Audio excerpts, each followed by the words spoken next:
Good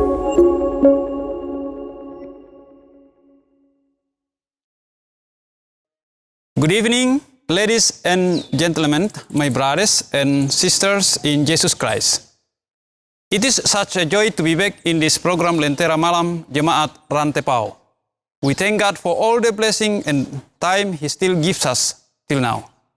With all our heart and mind, we are going to praise Him and worship Him.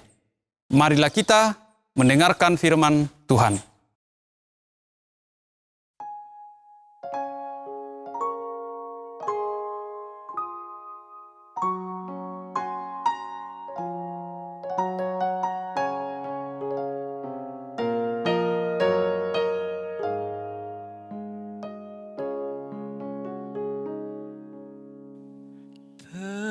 Tenanglah kini hatiku, Tuhan memimpin langkahku.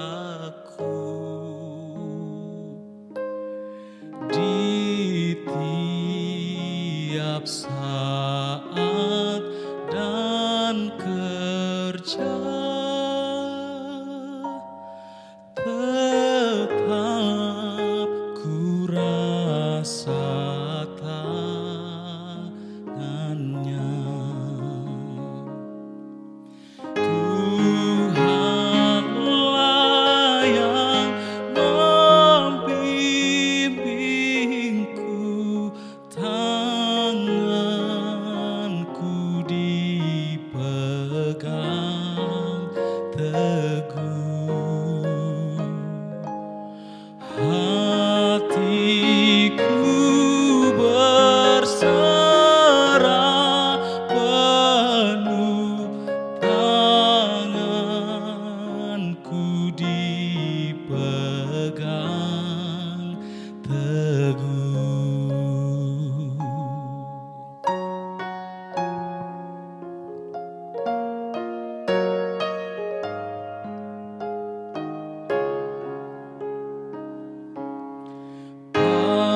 Apabila tamat tugasku, Kau berikan kemenanganmu. Tak ku takuti maut seram, sebab tanganku Kau genggam. Tuhanlah yang membimbingku, tanganku dipegang teguh. Hatiku berserah penuh, tanganku dipegang teguh.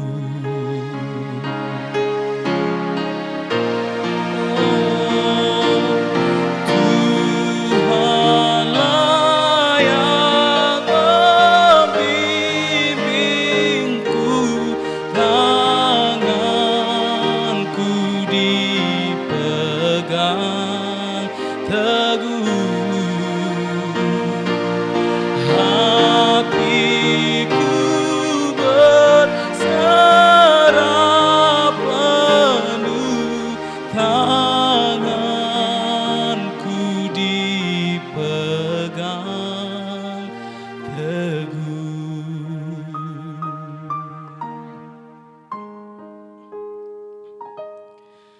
Tanganku dipegang teguh.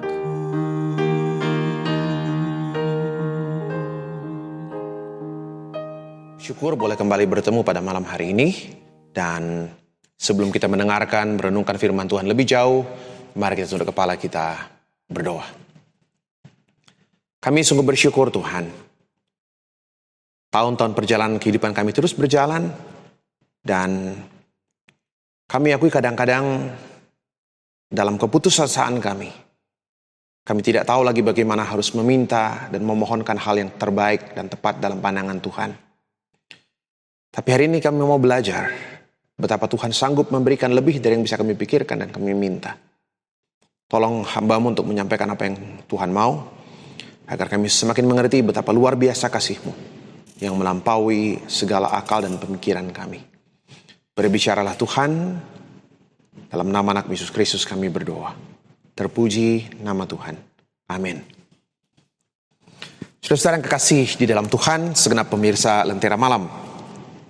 Firman Tuhan yang kita baca bersama-sama malam hari ini, saya ambil dari kitab Kisah Para Rasul, pasal yang ketiga, ayat 1 sampai ayat yang ke-10.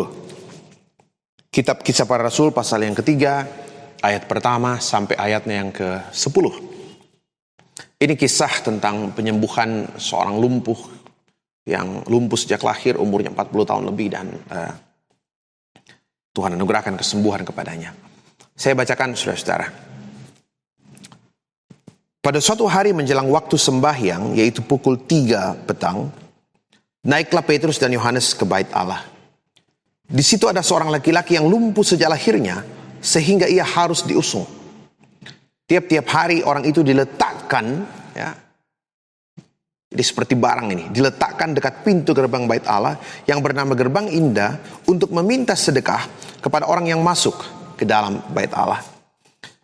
Ketika orang itu melihat bahwa Petrus dan Yohanes hendak masuk ke bait Allah, ia meminta sedekah. Mereka menatap dia dan Petrus berkata, "Lihatlah kepada kami." Lalu orang itu menatap mereka dengan harapan akan mendapat sesuatu dari mereka. Tetapi Petrus berkata, "Emas dan perak tidak ada padaku. Tetapi apa yang kupunyai, kuberikan kepadamu. Demi nama Yesus Kristus orang Nazaret itu, berjalanlah." Lalu ia memegang tangan kanan orang itu dan membantu dia berdiri. Seketika itu juga kuatlah kaki dan mata kaki orang itu. Ia melonjak berdiri lalu berjalan kian kemari dan mengikuti mereka ke dalam bait Allah, berjalan dan melompat-lompat serta memuji Allah. Seluruh rakyat itu melihat dia berjalan sambil memuji Allah. Lalu mereka mengenal dia sebagai orang yang biasanya duduk meminta sedekah di gerbang indah bait Allah. Sehingga mereka takjub dan tercengang tentang apa yang telah terjadi padanya. Saudara-saudara kekasih dalam Tuhan, itu bacaan firman Tuhan yang boleh kita dengarkan bersama-sama. Satu pertanyaan penting dari bacaan kita adalah, pertanyaan mendasar itu seperti ini. Kenapa orang lumpuh ini hanya meminta sedekah? Kenapa dia nggak minta kesembuhan? Sekali lagi itu pertanyaan mendasar. Orang ini duduk di depan gerbang bait suci, gerbang indah, berjumpa dengan begitu banyak orang yang mau masuk ke dalam rumah Tuhan berdoa. Tapi sekali lagi, setiap orang yang masuk ke dalam bait suci itu dilihat tidak lebih dari pemberi sedekah. Pertanyaannya adalah, kenapa dia hanya minta sedekah? Padahal yang paling dia butuhkan sebenarnya bukan sedekah. Yang paling orang ini butuhkan adalah apa? Kesembuhan. Sekali lagi itu persoalan mendasarnya. Kalau yang dia butuhkan, kalau yang bisa mengubah hidupnya adalah kesembuhan, pertanyaannya adalah kenapa yang dia minta hanya sedekah? Sedekah berapapun banyaknya tidak akan pernah mengubah hidupnya. Dari orang yang tiap hari harus berharap pada belas kasihan orang lain. Sekali lagi, sedekah berapapun banyaknya tidak akan mengubah hidupnya. Hari ini dia akan diberi sedekah, besok dia akan mengemis lagi. Hari ini diberi sedekah, besok akan mengemis lagi. Sedekah tidak mengubah hidupnya. Yang bisa mengubah hidupnya adalah apa? Kesembuhan. Nah, karena itu pertanyaannya, kalau yang bisa mengubah hidupnya adalah kesembuhan, kalau ternyata kebutuhan yang paling mendasar bagi diri orang ini adalah kesembuhan, pertanyaannya adalah, kenapa dia nggak minta kesembuhan? Petrus dan Yohanes, dua orang murid Tuhan, ya, yang begitu hebat, penuh kuasa, masuk ke dalam bait suci yang ditemuinya, itu dilihat tidak lebih dari pemberi sedekah. Dan saudara-saudara yang kekasih di dalam Tuhan Yesus Kristus, menarik sekali, orang ini kan betul-betul berharap dari belas kasihan orang ya. Di situ firman Tuhan katakan tiap hari dia diangkat dan diletakkan, betul-betul kayak barang gitu loh. diangkat dan diletakkan. Jadi dia butuh orang yang ngangkat dia, diletakkan, kemudian begitu dia masih berharap lagi pada orang lain. Jadi bisa dibayangkan bagaimana orang ini hidup dalam ketergantungan yang luar biasa kepada belas kasihan orang lain. Nah, saudara-saudara yang kekasih dalam Tuhan, kalau ditanya kenapa dia hanya minta sedekah, sebenarnya agak simple jawabannya.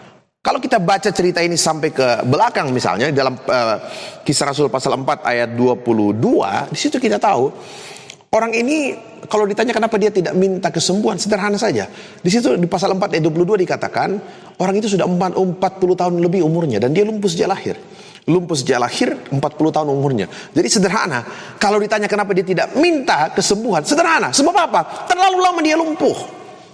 40 tahun dia lumpuh sejak lahirnya. Jadi kalau ditanya kenapa dia kenapa nggak minta kesembuhan, sederhana. Kesembuhan tidak lagi ada dalam otaknya. Kesembuhan tidak lagi ada dalam benaknya.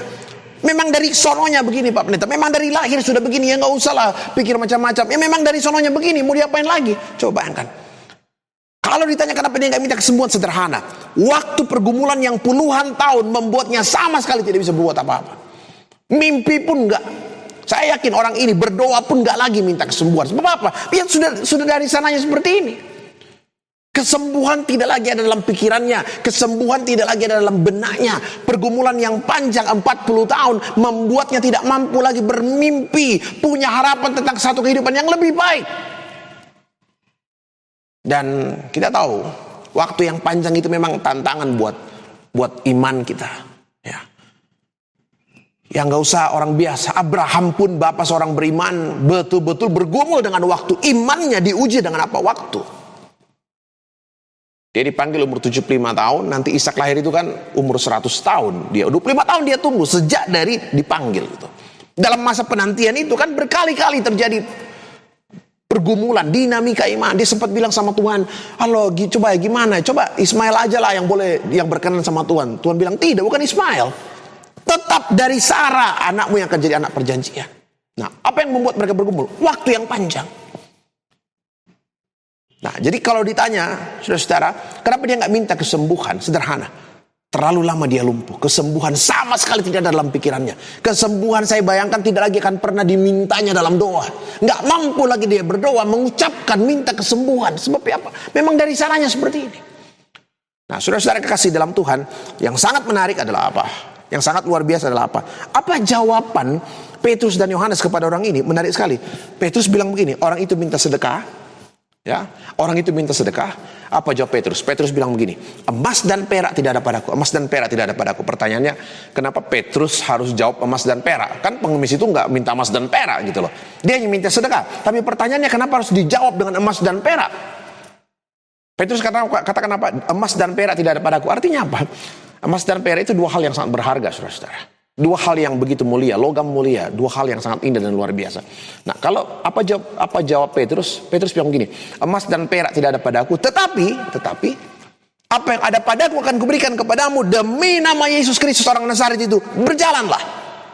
Luar biasa. Apa yang firman Tuhan mau kasih tahu, apa yang firman Tuhan ingin perlihatkan. Emas dan perak itu dua hal yang sangat berharga, dikejar manusia, menjadi kebanggaan manusia. Tetapi apa yang Tuhan bisa berikan kepadamu hari ini, itu adalah sebuah hal yang bahkan tidak pernah kau bisa peroleh selama ini. Jauh lebih berharga dari emas dan perak sekalipun. Sekali lagi, emas dan perak itu berharga, luar biasa, mulia. Jadi kebanggaan orang, sebuah barang yang nilainya mahal. Tetapi apa yang Tuhan bisa berikan kepadamu itu jauh lebih berharga dari emas dan perak sekalipun. Saudara, coba bayangkan kesembuhan yang diberikan kepada orang ini. Ya, emas dan perak tidak ada padaku. Seorang hamba Tuhan mungkin gak bisa berikan kau emas dan perak. Seorang yang hidup berkenan kepada Tuhan mungkin gak bisa berikan kau emas dan perak. Dia gak punya emas dan perak. Tapi firman Tuhan perlihatkan, seorang hamba Tuhan bisa menolongmu melihat, memperoleh sebuah hal yang bahkan jauh lebih berharga dari emas dan perak sekalipun. Sekali lagi, seorang pelayan Tuhan mungkin gak punya emas dan perak. Tapi seorang pelayan Tuhan sanggup memberikan kepadamu sebuah hal yang bahkan jauh lebih berharga dari emas dan perak sekalipun. Nah, saudara-saudara yang kekasih di dalam Tuhan, satu hal yang menarik adalah apa? Coba lihat, orang ini minta sedekah, apa yang Tuhan berikan kepadanya? Luar biasa. Dia minta sedekah sekali lagi, tapi apa itu Tuhan berikan kepadanya? Yang Tuhan berikan kepadanya adalah sebuah hal yang paling mendasar. Tuhan berikan kepadanya sebuah hal yang paling dia butuhkan, yang bahkan tidak mampu lagi dia minta kepada Tuhan.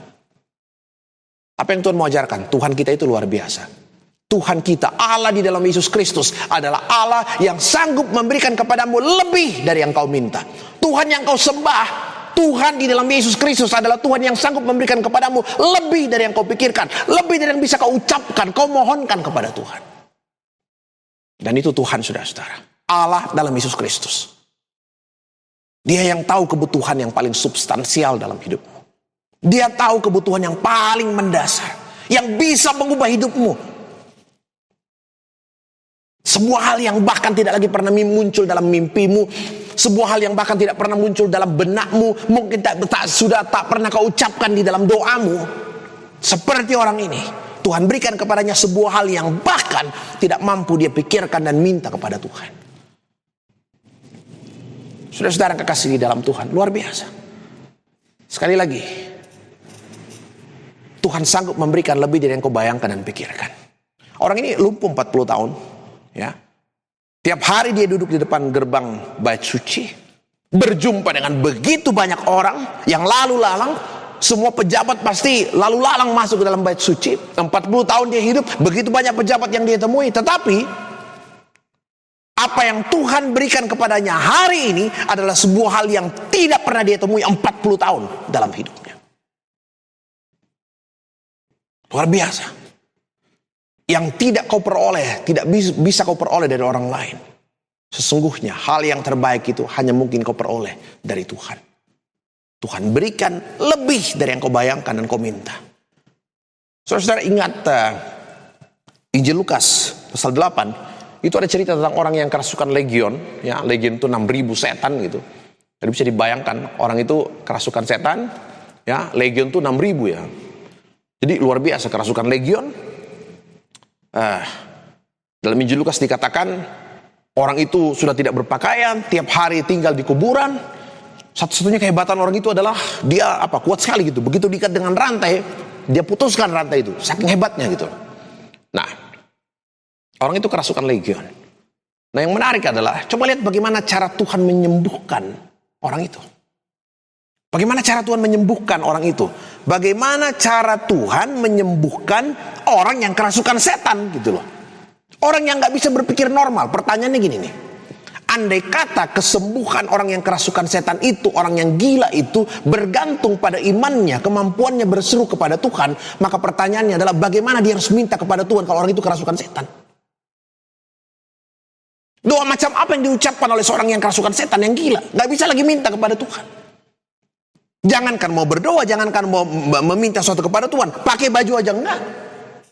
Lalu kalau anugerah Tuhan, kesembuhannya bergantung pada kemampuannya mengucapkan sesuatu kepada Tuhan, pertanyaannya iman macam apa, ucapan macam apa yang bisa diharapkan dari orang yang kerasukan setan? Nggak ada. Tapi yang terjadi adalah apa? Meskipun dia tidak mampu meminta kepada Tuhan, tidak mampu mengucapkan permohonan kepada Tuhan, anugerah Tuhan melawat dia dan memberikan kepadanya kesembuhan, sebuah hal yang bahkan tidak mampu dia minta dan ucapkan kepada Tuhan. Luar biasa. Tuhan mampu memberikan lebih dari yang kau pikirkan dan kau inginkan. Ingat Panglima Naaman pada zaman Elisa? Dia seorang panglima tentara Aram yang sangat luar biasa. Sayangnya dia kena kusta. Seluruh tempat terbaik didatangi, dia seorang panglima yang sangat ditakuti. Sayangnya cuma satu, dia kusta. Dan yang luar biasa adalah apa?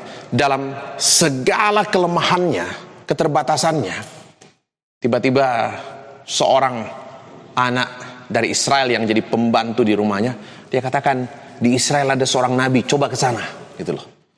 Dan ingat cerita itu, Raja Israel sampai marah, dia bilang, wah, kau pikir saya Tuhan, mana bisa saya sembuhkan penyakit kusta itu? Enggak, kau pikir saya Tuhan. Apa jawab Elisa waktu itu? Hamba Tuhan itu, biarkan saja dia datang. Biar dia tahu bahwa di Israel, hanya di Israel, di sini, ada seorang nabi yang diberkati oleh Tuhan. Coba lihat saudara-saudara. Semua orang putus asa, raja putus asa, panglima pun tidak tahu. Tapi seorang hamba Tuhan berani mengatakan, biarkan dia datang kemari. Dan kepadanya akan kuberikan kesembuhan. Dan itu yang terjadi. Naaman dipulihkan dari kustahnya. Nah, saudara-saudara yang kekasih dalam Tuhan, itu firman Tuhan yang boleh kita dengarkan bersama-sama malam hari ini. Tuhan mampu memberikan kepadamu sebuah hal yang bahkan lebih dari yang bisa kau minta. Lebih dari yang bisa kau ucapkan. Lebih dari yang bisa kau mohonkan kepada Tuhan.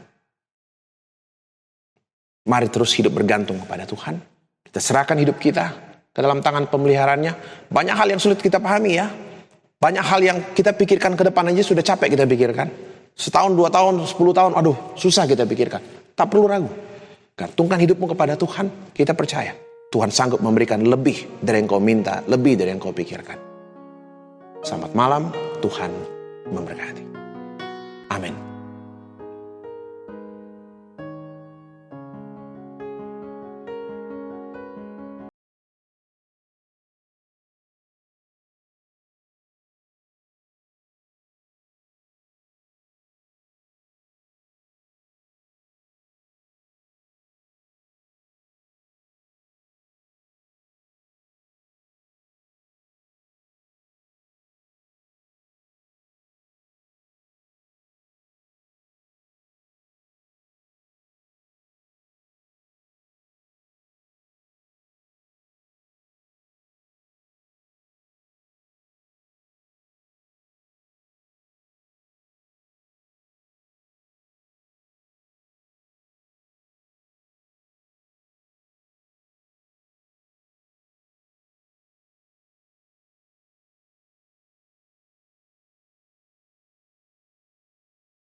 Ku yang baik,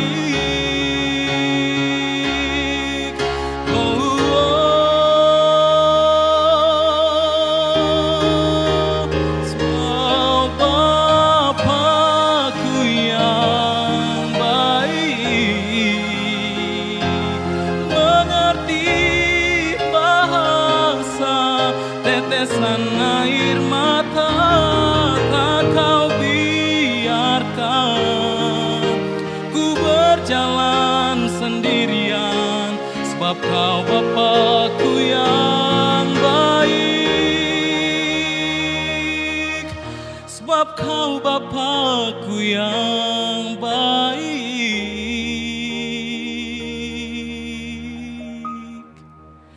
Engkau sungguh baik.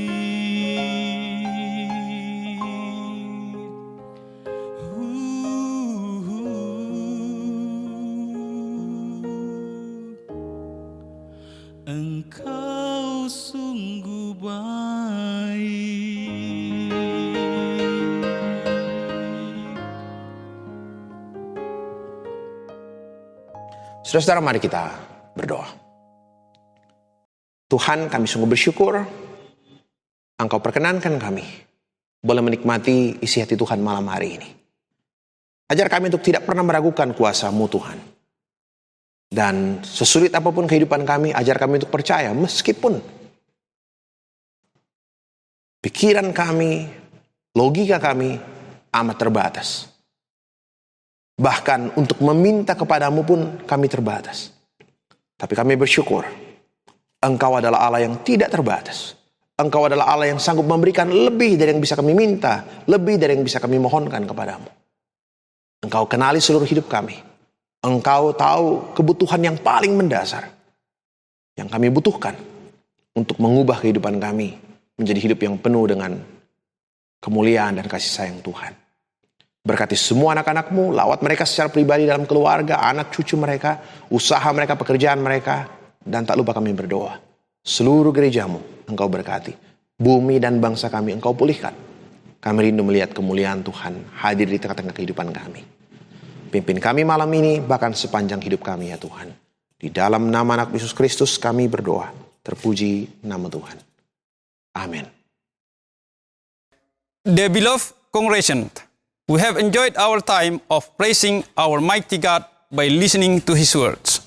May Jesus Christ gives us the peace in our heart during the time of uncertainty in this pandemic COVID-19.